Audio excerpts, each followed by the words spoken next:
porque cuando comenzábamos el programa decíamos que íbamos a tener a una invitada de primer nivel, así que la presentamos a ella. ¡Bienvenida, Lidia Alcaraz! Hola Chantal, hola Tiago, muchísimas gracias por la invitación. El placer es nuestro por tenerte, te saluda Chantal. Hola Lidia, ¿cómo estás? Muy bien. Tiago y yo te vamos a hacer algunas preguntas. A que comienza la pregunta, te tenía que tener algo miedo de esta pregunta, así que comenzamos ya Chantal. Dijo que no. Ah, bueno. Bueno, dime tu nombre completo.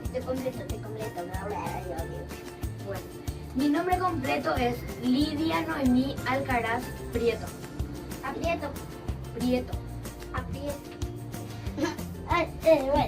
Bueno, ya entendí. ¿Cuántos años tenés, querida Lidia? Yo tengo 11 años. 11 al revés. Bueno, ¿quién te incentivó en el mundo de la música? Y a mí me incentivó mi abuela. Tu abuela. Sí, mi abuela. ¿O nos vas a presentar una música aquí en Talendoris?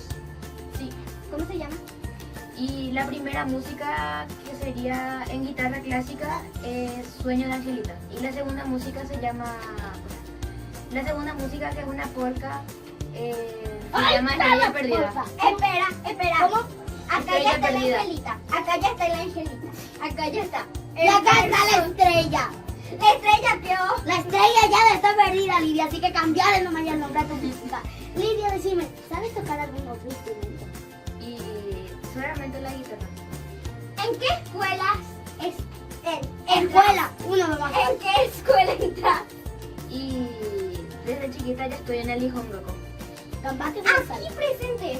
Sí. Ya sabes ya lo que es disciplina. Bravo por la disciplina, uno más. Y bueno, así que querido productor de piso, querida compañera Chantal, Y bueno, ahora que ya sabemos todo de nuestra querida invitada Lidia, vamos con su música en 3, 2,